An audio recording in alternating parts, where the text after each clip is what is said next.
Kalau dari catatan Anda melihat pemerintahan Prabowo Subianto selama 1 tahun belakangan ini, apa yang patut diapresiasi dan apa hal yang mungkin masih bisa kita perbaiki agar lebih baik lagi ke depannya? Silakan Pak Said Didu.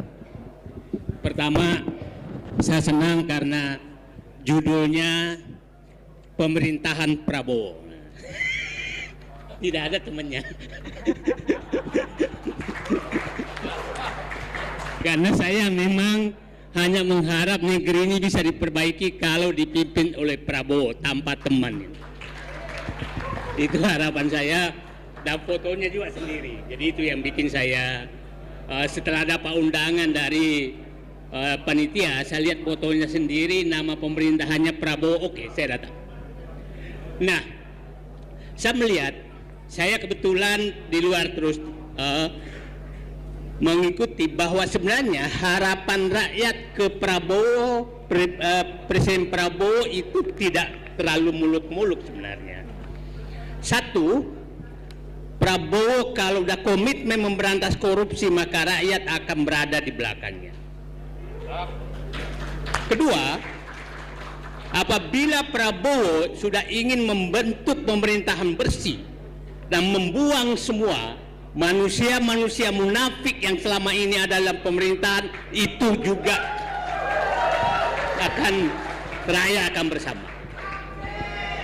Yang ketiga, apabila Prabowo sudah bertekad mengembalikan kekayaan negara yang dirampok sejak Indonesia merdeka, maka rakyat akan bersama Prabowo. Itu yang ketiga.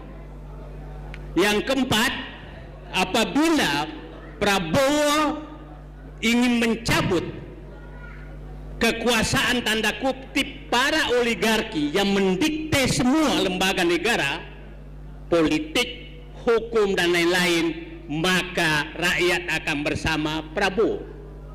Nah itulah apabila, dan terakhir, apabila Pak Prabowo betul-betul ingin menggunakan hukum untuk membela rakyat, membela negara, bukan untuk kepentingan kekuasaan yang seperti dilakukan selama 10 tahun terakhir, maka seluruh rakyat akan bersama Prabowo.